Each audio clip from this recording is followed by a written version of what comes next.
शुभेंदु अधिकारी की अपनी खुद की मुश्किलें खत्म होने का नाम नहीं ले रही हैं। जब से उन्होंने यानी 9 मई को जब से उन्होंने शपथ ली है, तब से एक के बाद एक 4 बड़े झटके उनको पहले ही लग चुके हैं। अब एक 5वां झटका लगने जा रहा है और तारीख भी तय हो गई है। तारीख है 2 जून, जिस वक्त शुभेंदु अधिकारी की लिए अग्नि परीक्षा से कम नहीं होगी। ऐसे वक्त में जब पश्चिम बंगाल की जनता पहले से ही शुभेंदु अधिकारी या फिर यूं कहा जाए भारतीय जनता पार्टी शासित राज्य में मुख्यमंत्री की योजना, ऐलान और फैसलों से वैसे ही परेशान है, बहुत ज्यादा। अब खबर यह है कि भारी तादाद में लोग सड़क पर हुजूम बन के उतरेंगे। वजह अलग अलग जगह हो रही लंपटाई है। खासतौर पर एक राजनीतिक दल से जुड़े हुए उनके कार्यकर्ता, समर्थक और तो और जो उनके वोटर्स हैं उनको टारगेट किया जा रहा है। इसके खिलाफ एक बड़ा ऐलान हुआ है। खबर यह भी निकल कर आई है कि इंडिया गठबंधन इस बार पुरजोर तरीके से ममता बनर्जी के साथ खड़ा है, लेकिन उससे पहले 2 जून को जो होने जा रहा है उसने शुभेंदु अधिकारी की सरकार की नींद उड़ा दी है। ये 4 झटके क्या है हम पहले आपको बता चुके हैं, लेकिन फिर आपको बताऊंगा जरा। लेकिन 2 जून की घटना बहुत बड़ी होने जा रही है। इससे समीकरण भी पलट सकता है और क्या कुछ होने की उम्मीद है वो भी आपको दिखाऊंगा। नमस्कार, मैं हूं प्रज्वल गौतम। और पश्चिम बंगाल में शुभेंदु अधिकारी की सरकार बनने के बाद हमने देखा एक तरफ तमिलनाडु में जोसेफ विजय हैं, जिन्होंने शपथ लेने के फौरन बाद 2-3 बड़े महत्वपूर्ण फैसले लिए। उन्होंने स्वास्थ्य पर ध्यान दिया, रोजगार की बात की, उन्होंने पढ़ाई लिखाई की बात की, यानी देश के भविष्य की बात की। उन्होंने धार्मिक स्थलों से लेकर स्कूल के आसपास बने हुए जो शराब की ठेके थे उन्हें बंद करवा दिया। ये फैसले उनके थे। लेकिन यहां क्या फैसला था, चूंकि बीजेपी शासित राज्य है, टीएमसी से आए हुए नेता को बीजेपी के प्रति अपनी आस्था व्यक्त करनी है, तो आते ही फैसला क्या लिया गया, बकरीद वाला मामला, लाउड स्पीकर बैन है, नमाज बैन है, ये वो 3 बार एक ही फैसले को बदला। कुर्बानी ऐसे देनी होगी, 1000 रुपये जुर्माना लगेगा अगर परमिशन नहीं ली। फिर जब मुसलमानों ने मना किया हम नहीं खरीदेंगे, अब ये गाय वगैरह नहीं खरीदेंगे, उधर से कुछ हिंदुवादी संगठन नाराज हो गए। क्या चाहते हो, गाय कटने लग जाए, गाय की कुर्बानी हो? तो उसके बाद फिर फैसला बदला, गाय और बैल की कुर्बानी नहीं होगी। फिर दोबारा, क्योंकि वहाँ जो पश्चिम बंगाल के हिंदू हैं वो नाराज हुए कि अगर ऐसा ही है तो हम तो भूखे मर जाएंगे। तो उन्होंने कहा हो जाएगी कुर्बानी, लेकिन 14 साल से छोटी उम्र की गाय की नहीं, उससे ऊपर की 14 साल से ऊपर की गाय की हो। लेकिन मुसलमानों ने मना किया, नहीं भैया हम तो नहीं करेंगे। अब सर्टिफिकेट कहाँ से लाएंगे कि ये गाय फलाना दिन फलाना समय पर फलाना साल में पैदा हुई, तब जाकर 14 साल से ऊपर की है। तो उन्होंने झंझट नहीं पाला। यानी शुभेंदु अधिकारी खुद ही उलझे हुए हैं कि इन सब चीज़ों से निकला कैसे जाए।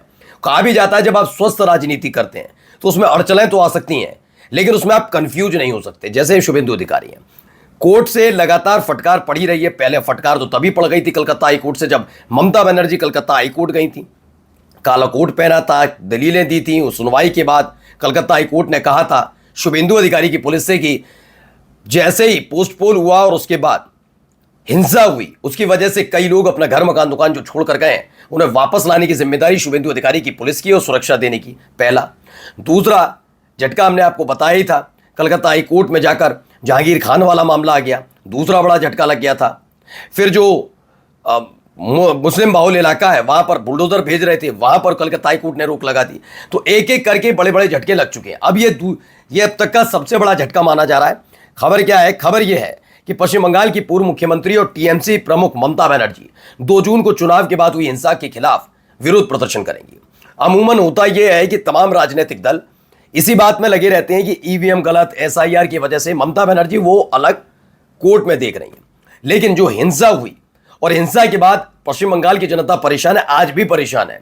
मैंने जिस दिन हुआ था चुनाव और चुनाव वोटिंग के बाद काउंटिंग के बाद खबर निकली थी कि हिंसा हो रही है, हमने उस पर भी खबर दिखाई थी। और जब शुभेंदु अधिकारी के पीए की हत्या हुई थी तब भी हमने कहा था कि इसके खिलाफ भी आवाज उठनी चाहिए। उस समय तक तो गोदी मीडिया उठाती रही आवाज, क्योंकि शुभेंदु अधिकारी के पीए का जिक्र था। उन्हें पूरी उम्मीद थी इससे माहौल बनेगा तो यह आरोप टीएमसी पर जाएगा, टीएमसी पर आरोप जाएगा तो उसके बाद बताया जाएगा चीख चीख कर, गले की नसें दुखाकर कि पश्चिम बंगाल में देखिए जंगल राज था। इतने चिढ़ गए कि शुभेंदु अधिकारी के पीए की हत्या कर दी। वो बात अलग है कि उन हत्यारों के तार जब बिहार और उत्तर प्रदेश से जुड़े तो इनका हलक सूख गया कि क्या कहा जाएगा, पश्चिम बंगाल के थे ही नहीं वो।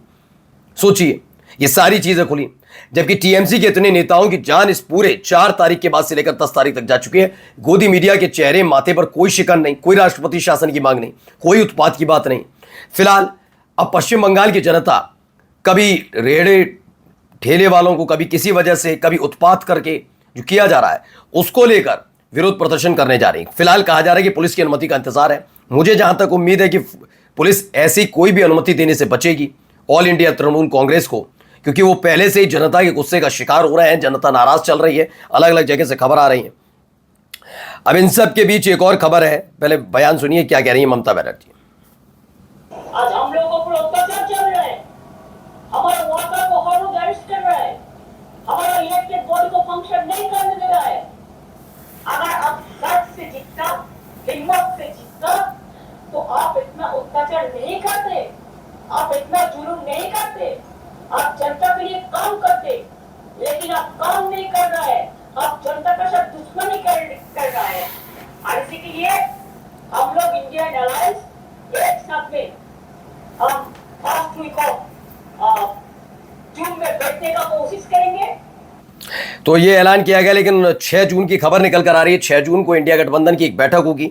ममता बनर्जी एक तरीके से लीड करती नजर आएंगी, लेकिन उससे पहले 2 जून को ममता बनर्जी सड़क पर उतरकर ये देखना चाहती हैं जो जनादेश था, जिसे जनादेश बताया गया। मैं तो पहले दिन से कह रहा हूं कि अनिश है, लेकिन फिलहाल जनादेश भी है। अगर वो तो जनादेश अगर वो है तो क्या जनता उस तरीके से जुटती है, उसे एक बार टेस्ट करना चाहती हैं। और उसके बाद 2 जून के बाद ही क्लियर होगा, क्योंकि जनता, अगर आप अमूमन देखें तमाम न्यूज़ चैनल छोड़िए, क्योंकि अब तो पश्चिम बंगाल की वो तस्वीरें आपको दिखाई भी नहीं जाएंगी, ना बताई जाएंगी। टीएमसी के नेता मारे जा रहे हैं, उन्हें कोई गोदी मीडिया के एंकर को फर्क नहीं पड़ रहा है। फिलहाल ताकत है। अब देखिए खबर क्या है, इसमें बताया गया है पश्चिम बंगाल की पूर्व मुख्यमंत्री ममता बनर्जी ने कोलकाता में कहा कि वो चाहती हैं कि इंडिया गठबंधन की बैठक जून के पहले हफ्ते में बुलाई जाए और इसमें और भी समान विचारधारा वाले दलों को बुलाया जाए।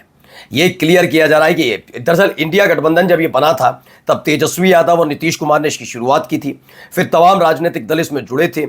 आखिर में जब इसके नाम पर चर्चा हुई तो यूपीए की जगह इसे इंडिया नाम किसी और ने नहीं, ममता बनर्जी ने दिया था। ममता बनर्जी की यही बुद्धिजीवी जो है, जिस तरह की वो, जिसकी काट बीजेपी के पास नहीं है, यही वजह है कि वो थोड़े घबराते भी हैं।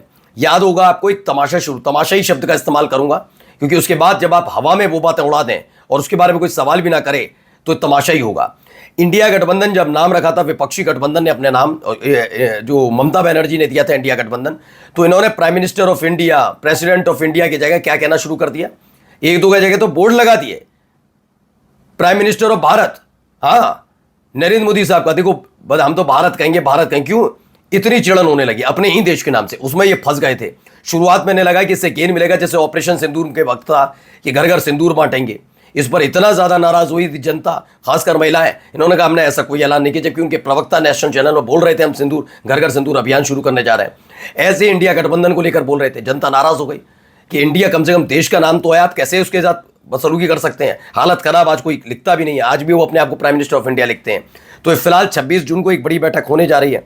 इसको लेकर भी खबर है कि 26 जून को एक बैठक है, माफी चाहूंगा 6 जून को एक बड़ी बैठक है, और इस बैठक में काफी कुछ चीजें क्लियर होती हुई नजर आएंगी। लेकिन 2 जून की रात, दिन का जो पूरा 2 जून को जो पूरा का पूरा दिन है, वो शुभेंदु अधिकारी की दुगदुगी बढ़ाने के लिए काफी रहेगा। नमस्कार।